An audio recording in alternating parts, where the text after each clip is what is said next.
سب غیر اہم ہو جاتا ہے، کیونکہ زندگی اور موت تو صرف اللہ کے ہاتھ میں ہے۔ وہ اپنے آفس سے ابھی گھر پہنچے ہی تھے جب انہیں ہاسپٹل سے کال آئی، جسے سننے کے بعد انہیں اپنے پہلو میں دھڑکتا دل بند ہوتا ہوا محسوس ہوا۔ وہ ہانیہ اور آسیہ بیگم کو لے کر بہت جلدی میں یہاں پہنچے تھے۔ یہاں کا سینئر ڈاکٹر مصطفیٰ صاحب کا جاننے والا تھا، جس نے حدید کو دیکھتے ہی نہ صرف اس کا ٹریٹمنٹ سب سے پہلے شروع کروایا بلکہ نرس کو فوری طور پر مصطفیٰ صاحب کو کال کرنے کا کہا اور خود وہ ڈاکٹرز کے ساتھ آپریشن تھیٹر کی طرف بڑھ گئے۔ عمل ڈاکٹرز سے رابطے میں تھی۔ وہ حدید کی کنڈیشن سے بخوبی واقف تھی، جس کے ہوش میں آنے کی چانسز بہت کم تھے۔ وہ کافی دیر زارا کے پاس بیٹھی اسے حوصلہ دیتی رہی، جبکہ زارا ایک لفظ تک نہ بولی اور نہ ہی اس کی آنکھ سے ایک بھی آنسو نکلا۔ وہ ساکت سی بیٹھی اپنے سامنے فرش کو گھور رہی تھی۔ عمل کو اس کی حالت پر بے حد ترس آیا۔ وہ اپنے حواسوں میں نہیں تھی۔ اس کی تکلیف کی انتہا تھی کہ وہ اپنے سامنے چلتے پھرتے اپنے ارد گرد موجود لوگوں سے غافل تھی۔ وہ اس کی تکلیف کا اندازہ کر سکتی تھی۔ زارا کو اس قدر تکلیف میں دیکھ کر اس کا پہلو میں موجود دل شدت سے حدید کی زندگی کی دعا کرنے لگا۔ اس میں ہمت ہی نہ تھی کہ وہ مزید اس کے پاس بیٹھتی۔ اپنے آنسو چھپاتے ہوئے وہ بمشکل اس کے پاس سے اٹھی تھی۔ اس کی آنکھیں بھی ایک لمحے کے لیے خشک نہ ہوئی تھیں۔ اندر موجود شخص سے اس کا بھی رشتہ تھا۔ عمل نہ چاہتے ہوئے بھی خود کو حدید کی مجرم تصور کر رہی تھی۔ وہ خود کو ان سب کی خوشیوں کا قاتل سمجھ رہی تھی، اپنے آپ کو زارا کا مجرم سمجھ رہی تھی۔ جب اسے پولیس آفیسر نے شاپنگ مال کے باہر سے ملی CCTV فوٹیج کی مدد سے مجرم کا نام واضح کیا تھا، عمل کا سر جانے کیوں ان سب کے سامنے جھک گیا تھا۔ وہ خود کو حدید کی اس حالت کا ذمہ دار سمجھتی تھی، جبکہ اندر ہی اندر وہ اس کی بے حد مشکور تھی جس نے ہادی کی جان بچائی، مگر وہ حدید کو بھی تکلیف میں نہیں دیکھ سکتی تھی۔ آخر کو اس نے نہ صرف اسے زبان سے اپنی بہن کہا تھا بلکہ وہ اسے اپنی بہن مانتا بھی تھا۔ ICU کے سامنے موجود چیئر پر سر جھکائے بیٹھا وہ ہر کسی سے لا تعلق تھا۔ اس کی آنکھیں رو رو کر سرخ ہو چکی تھیں۔ سینے میں موجود دل کی ہر دھڑکن حدید کی زندگی کے لیے دعا گو تھی۔ وہ ایمبولینس کے پیچھے ہی یہاں پہنچا تھا۔ اس کا خون بہت زیادہ بہہ گیا تھا۔ اسے فوری طور پر آپریشن تھیٹر میں لے جایا گیا تھا۔ حدید کی ہارٹ بیٹ بہت سلو چل رہی تھی۔ اسے فوری خون کی ضرورت تھی۔ ہادی نے ایک بھی لمحہ ضائع کیے بغیر اپنا خون دیا۔ اس نے کسی کو فون کر کے اطلاع نہیں دی تھی۔ وہ خود بھی کہاں ہوش میں تھا۔ وہ تو بن پانی کی مچھلی کی طرح تڑپ رہا تھا۔ اسے خون دینے کے بعد وہ ڈھہ جانے والے انداز میں چیئر پر گر گیا۔ اسے نہیں پتا کب حدید کی فیملی آئی۔ وہ لوگ نہ جانے سے کیا کیا پوچھ رہے تھے، جبکہ ہادی انہیں حالی نظروں سے دیکھ رہا تھا۔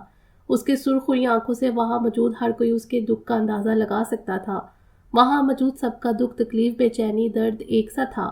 ہادی کو اس کے ساتھ گزارا ہوا اپنا ایک ایک پل یاد آ رہا تھا۔ اس کا ساتھ آج کا نہیں بچپن کا تھا۔ وہ پہلی دفعہ اسکول میں ملے تھے۔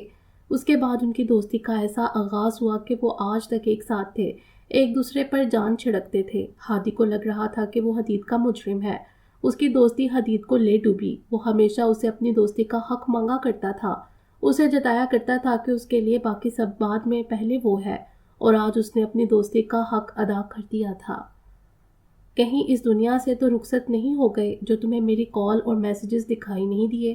وہ حدید سے اس کے ایک ایک لمحے کا حساب مانگا کرتا تھا۔ ایسے کیسے اکیلا چلا جاؤں گا؟ تجھے اپنے ساتھ لے کر جاؤں گا تاکہ اس دنیا پر لوگ سکون سے رہ سکیں، جس کے جواب میں وہ اسے ہر بار حساب دینے کو تیار رہتا تھا۔ ہادی کا ذہن اس کے ساتھ گزرے پلوں میں کھو گیا۔ تم مجھ سے پیار ہی نہیں کرتے، اس لیے بغیر بتائے اکیلے کراچی کے لیے نکل گئے۔ کوئی کرتا ہے بھلا ایسا؟ اپنے بیسٹ فرینڈ کو کوئی اس طرح اکیلا چھوڑ کر جاتا ہے؟ اسے گوارا نہیں تھا کہ وہ اس کے بغیر کہیں جائے۔ میں کوئی ڈرنک نہیں کرتا، یہ بات تم جانتے ہو حدید، اور میرے کپڑوں سے اب تو اسمیل نہیں آ رہی۔ یہ بات میں نے تمہیں اس لیے نہیں بتائی کہ مجھے تم سے تمہارا کریکٹر سرٹیفکیٹ چاہیے۔ میں تم سے زیادہ جانتا ہوں، اور رہی بات اسمیل کی تو تمہارے کپڑے چینج کروا دیے تھے میں نے ابراہیم انکل کے آنے سے پہلے۔ اس کی دوستی بے غرض تھی۔ لو یو حدید، وہ پرجوشی سے اس کے گلے لگا تھا۔ یہ سب یاد کرتے ہوئے ہادی کی آنکھوں سے آنسو پھر سے بہنا شروع ہوئے تھے۔ دل کر رہا ایک زور سے تھپڑ لگاؤں تمہارے۔ کیا تم نے اس بارے میں ایک دفعہ بھی عمل سے پوچھا؟ ایک دفعہ بھی تم نے اسے بولنے کا موقع دیا؟ مجھے زہر لگتے ہیں وہ مرد جو خود تو باہر جو مرضی کرتے پھریں، لیکن اگر ان کی بیوی کسی غیر مرد سے بات کر رہی ہو یا اس کے پاس کھڑی ہو تو وہ بغیر اس کی بات سنے اسے اس کا کریکٹر سرٹیفکیٹ تھما دے۔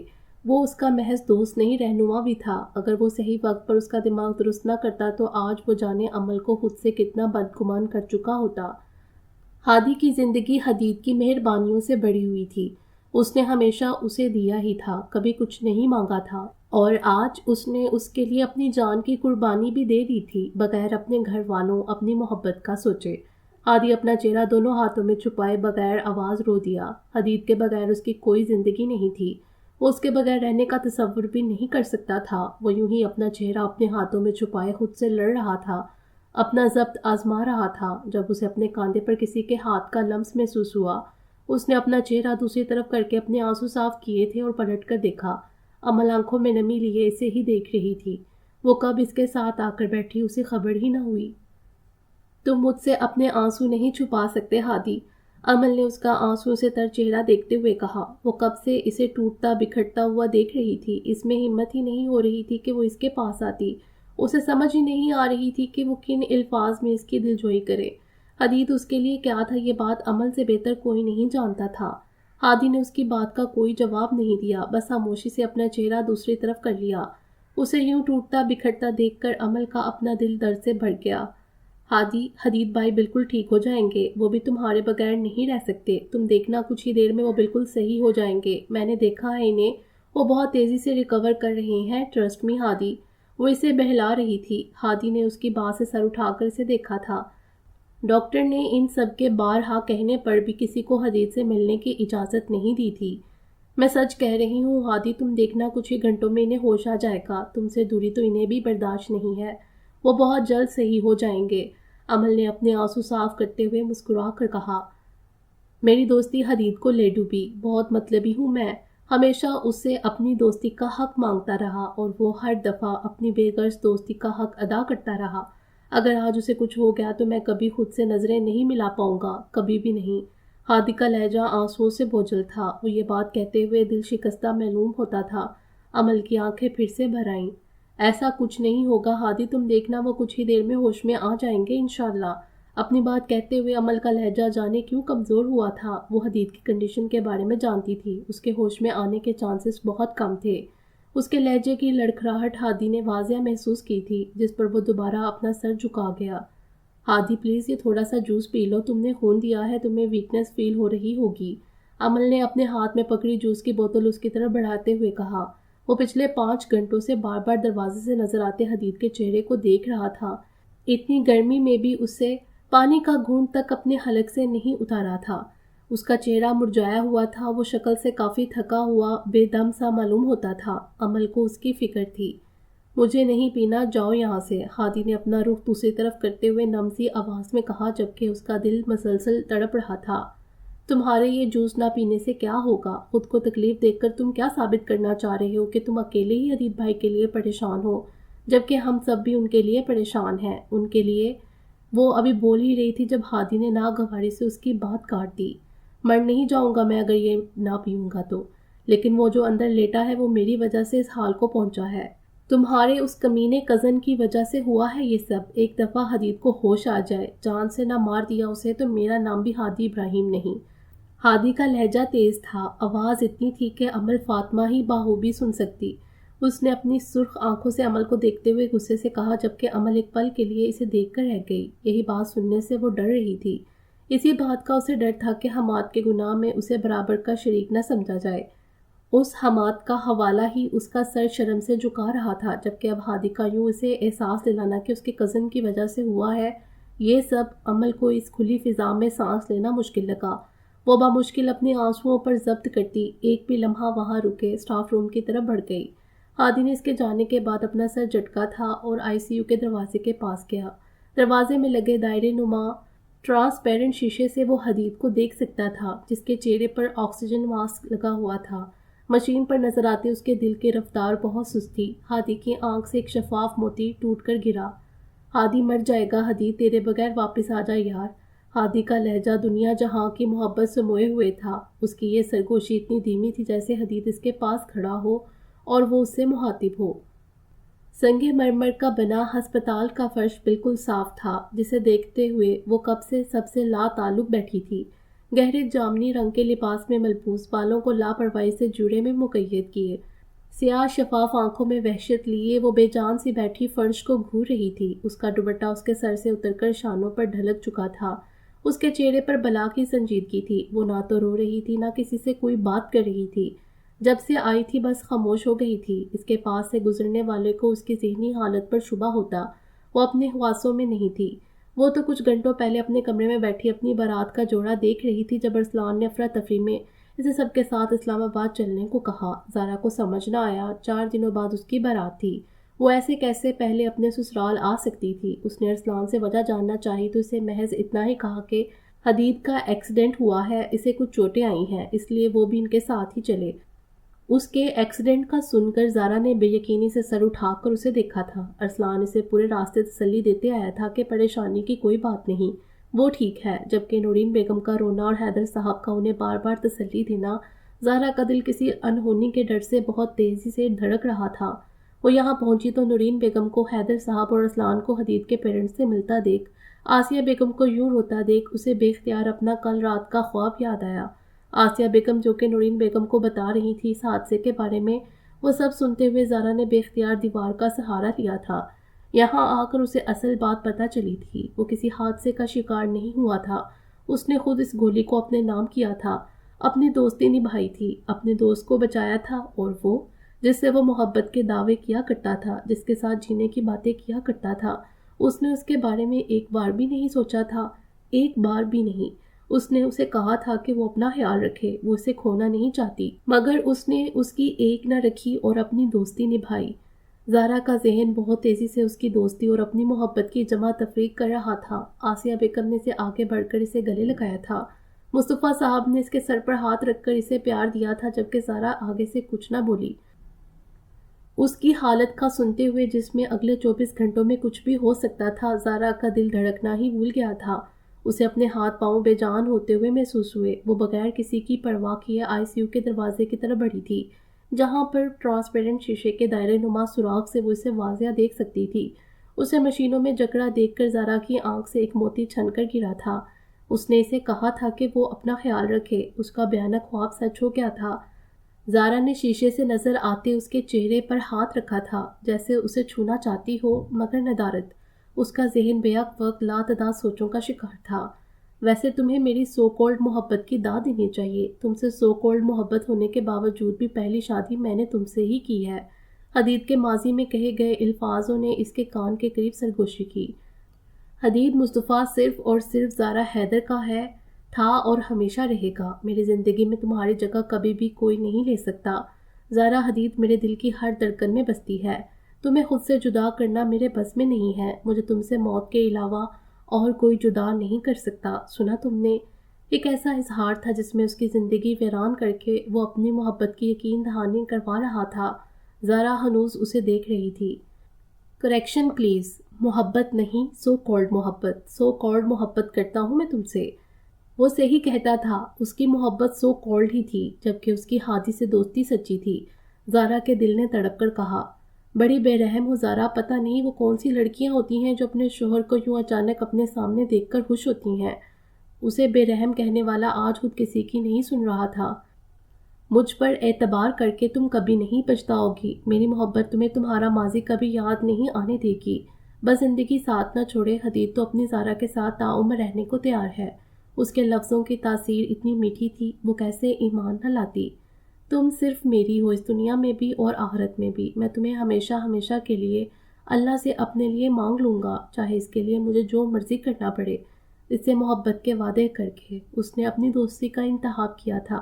اس کے دل میں درد کی ایک شدید ٹھیس اٹھی تھی، وہ اندر جانا چاہتی تھی اس کے پاس، مگر اجازت نہ تھی۔ دل کی دنیا تو ایک پل میں تہس نہس ہو گئی تھی اسے اس حال میں دیکھ کر۔ ارسلان نے اسے وہاں سے ہٹانا چاہا تو زارا نے خفگی سے اس کا ہاتھ جھٹک دیا اور شکوہ کناہ نظروں سے اسے دیکھتی ہوئی وہاں ان سب سے دور آ کر ویٹنگ ایریا میں بیٹھ گئی۔ اس کے رویے سے ایک عجیب سا ضدی پن جھلکتا تھا، وہ کسی سے بات نہیں کرنا چاہتی تھی۔ ارسلان اس کی تکلیف سمجھ سکتا تھا، پورے راستے وہ اسے جھوٹی تسلیاں دیتا آیا تھا کہ وہ بالکل ٹھیک ہے، جبکہ یہاں آ کر یوں اچانک سچائی کا سامنا کرنا اس کے لیے تکلیف دہ تھا۔ اس نے اس سے بات کرنے کی کوشش کی، مگر زارا کچھ بھی سننا نہیں چاہتی تھی۔ وہ تب سے یہاں پر موجود تھی، اس کے بعد وہ نہیں روئی تھی، جیسے خود سے لڑ رہی تھی، اپنا ضبط آزما رہی تھی کہ وہ اس کے لیے نہیں روئے گی، جبکہ آنکھ مارے ضبط کے سرخ ہو گئی تھی۔ اس نے اس کا نہیں اپنے دوست کا انتخاب کیا تھا۔ اس نے حدید کی محبت کو سو کالڈ تصور کر لیا تھا۔ کتنا سچا تھا وہ جو اسے بار بار کہا کرتا تھا کہ وہ اسے سو کالڈ محبت کرتا ہے، مگر زارا وہ تو اسے دل سے چاہنے لگی تھی۔ اس کی محبت تو آئینے کی طرح شفاف تھی۔ اس نے ایک بار بھی اس کے بارے میں نہیں سوچا۔ دراصل حدید کی حالت دیکھ کر کچھ اپنے گزشتہ خواب کے زیر اثر اس کا ذہن اس بات کو تسلیم نہیں کر پا رہا تھا کہ حدید نے اپنی دوستی نبھائی، اسے اس کی کوئی پرواہ نہیں تھی، اس سے کیے ہوئے وعدے جھوٹے تھے، جبکہ زارا اس بات سے بالکل انجان تھی کہ اس نے ہادی کے لیے اپنی جان کی قربانی تو دی تھی، مگر اپنے ہوش و حواس سے بیگانہ ہوتے ہوئے بھی اسے اس کی فکر تھی۔ اس نے اس کا نام پکارا تھا۔ اس بات سے زارا قطعی انجان تھی۔ دل کا ایک گوشہ تڑپتے ہوئے اس کی زندگی کے لیے دعا کو تھا، اور خود وہ حالی نظروں سے اپنی ہتھیلی کو دیکھ رہی تھی جس پر لگی مہندی کے ملے جلے نقوش مدم تھے۔ ایک لمحے میں اس نے اپنے 23 سالہ زندگی کا تعین کیا تھا، جس میں سب سے حسین حصہ اس شخص کے ساتھ گزرے ہوئے لمحے تھے۔ اب تو اس کے بغیر زندگی گزارنے کا سوچنا بھی اس کے لیے ناممکن تھا۔ اسے لگ رہا تھا جیسے آج قیامت برپا ہو گئی ہو۔ وہ جو کب سے خود سے لڑ رہی تھی، اس کے ساتھ گزارے پلوں کو یاد کرتے ہوئے اپنا چہرہ دونوں ہاتھوں میں چھپائے رو دی۔ ضبط کا بندھن ٹوٹ گیا تھا۔ زارا کا انداز وحشت زدہ تھا۔ اس کا بس نہیں چل رہا تھا کہ وہ حدید سے پوچھے کہ اس نے کیوں کیا اس کے ساتھ ایسا، کیوں اس کے بارے میں نہیں سوچا، وہ اسے ایسے کیسے چھوڑ کر جا سکتا تھا، وہ اس کے بغیر کیسے رہتی جب اس کا دل ہی اس کے ساتھ جڑ گیا تھا۔ زارا کا سکتہ ٹوٹ گیا تھا، اس کا وجود لرز رہا تھا۔ وہ بھول گئی تھی کہ وہ کہاں ہے۔ اسے حدید سے بے انتہا محبت تھی۔ وہ اس کے بغیر جینے کا تصور بھی نہیں کر سکتی تھی، جبکہ وہ ہر کسی سے لا تعلق زندگی اور موت کی جنگ لڑ رہا تھا۔ وہ روتے ہوئے اسے پکار رہی تھی، لمحہ لمحہ تڑپ رہے ہیں، غمِ دل میں جی رہے ہیں، تو آ کے دیکھ تو صحیح تیرے بغیر، نہ جی رہے ہیں نہ مر رہے ہیں۔ حدید تمہیں خدا کا واسطہ ہے واپس آ جاؤ، زارا بھی مر جائے گی۔ اس نے روتے ہوئے اس سے فریاد کی، یوں جیسے وہ اسے سن رہا ہو۔ ارد گرد سے گزرتے لوگ اس پر ایک طرز بڑی نگاہ ڈال رہے تھے۔ وہ یوں ہی اپنا چہرہ ہاتھوں میں چھپائے رو رہی تھی، اللہ سے اس کی زندگی کی فریاد کر رہی تھی۔ جب کسی نے اس کا ہاتھ اس کے چہرے سے ہٹائے، زارا نے اپنی دبدبائی آنکھوں سے اسے دیکھا تھا۔ اس کی آنکھوں کے پپوٹے سجے ہوئے تھے، رونے کی شدت سے آنکھیں سرخ ہوئی تھیں۔ تھکا تھکا سا وہ کہیں سے بھی ہمیشہ ہنستا مسکراتا ہوا ہادی نہیں لگتا تھا۔ تم مت رو زارا، اسے تکلیف ہوگی۔ ہادی کا لہجہ نم تھا۔ اس نے اس کے آنسو سے تر چہرے کو دیکھ کر کہا۔ ہادی کا دل اس لڑکی کو اس طرح روتے دیکھ ایک بار پھر سے دکھا۔ زارا نے ایک لمحے کے لیے حیرانی سے اسے دیکھا تھا اور اس کے دونوں ہاتھوں کو بری طرح اپنی کلائیوں سے جھٹکا تھا۔ مل گیا آپ کو سکون، لے لی جان آپ نے میرے شوہر کی۔ اب تو آپ کی انا کو بہت تسکین مل گئی ہوگی، مبارک ہو آپ کو، اس نے مجھ پر آپ کو فوقیت دی، جیت گئے آپ۔ زارا نے بے دردی سے اپنا چہرہ رگڑتے ہوئے غصے سے ہادی کو کہا۔ ہادی جو کہ پہلے ہی کہیں نہ کہیں احساس ندامت میں مبتلا تھا، زارا کے الفاظ اس کے دل میں کسی خنجر کی طرح پیوست ہوئے تھے۔ زارا میں ایسا کبھی نہیں چاہتا تھا، ہادی نے اس کے لفظوں سے تڑپ کر کچھ کہنا چاہا جب زارا نے اس کی بات کاٹ دی۔ قاتل ہیں آپ نے مارا ہے حدید کو، آپ کی دوستی لے ڈوبی میرے حدید کو، مجھے آپ کی شکل بھی نہیں دیکھنی، سنا آپ نے؟ اس کے الفاظ ترش، لہجہ سخت تھا، آنکھیں نمکین پانی سے بڑی ہوئی تھی۔ زارا نے اپنا ضبط کھوتے ہوئے غصے سے کہا، اور بالکل حدید کی طرح ہی غصے میں پاس پڑا پانی سے بڑا کانچ کا گلاس پوری قوت سے زمین پر مارتے ہوئے وہ بے بسی سے وہاں سے اٹھ گئی۔ یہ غصے میں کی گئی زارا کی غیر ارادی حرکت تھی جو کہ حدید سے ملتی تھی۔ ہادی نے سر اٹھا کر دوسری طرف بڑھتی زارا کو دیکھا تھا۔ اسے دیکھ کر زارا کے غصے کا گراف اتنا بڑھ گیا تھا کہ اسے ضبط کرنا مشکل لگا۔ اسے ہادی ہی اس ساری صورتحال کا سبب لگا۔ کچھ محبت میں رقابت کا اثر تھا۔ دل کو یہ غم نہیں بھول رہا تھا کہ اس نے اپنی محبت کا نہیں، اپنی دوستی کا انتخاب کیا تھا۔ فرش پر کانچ کے ٹکڑے بکھر گئے تھے، بالکل ان دونوں کے دلوں کی طرح، جس کی بکھری ہوئی کرچیاں دونوں کے لیے باعث تکلیف تھیں۔ وہ ہادی سے بے حد بدگمان تھی، جس کی وجہ سے وہ اس کی شکل بھی نہیں دیکھنا چاہتی تھی۔ اس کے جانے کے بعد ہادی نے ضبط سے اپنے دونوں ہاتھوں کی مٹھیاں بھی کی تھیں۔ اس کا بس نہیں چل رہا تھا کہ وہ حماد کو زندہ درگور کر دے، جس کی وجہ سے یہ سب ہوا تھا۔ پولیس حماد کو ڈھونڈ رہی تھی، نہ جانے وہ کہاں چھپ کر بیٹھا تھا۔ زارا کی بدگمانی، حدید کا ہوش میں نہ آنا، ہادی کا سانس تنگ کر رہا تھا۔ وہ خود کو ان دونوں کا مجرم سمجھ رہا تھا۔ ہادی کو لگا خود کو کنٹرول کرتے ہوئے اس کے دماغ کی رگیں پھٹ جائیں گی۔ وہ ابھی اسی تنگ دو میں تھا جب اس کے موبائل پر کال آئی۔ ہادی نے بے دلی سے کال ریسیو کی تھی، کیونکہ کال کرنے والا اس کا پسندیدہ شخص نہیں تھا، مگر جو خبر اس نے ہادی کو دی تھی وہ ہادی کے لیے بہت اہم تھی۔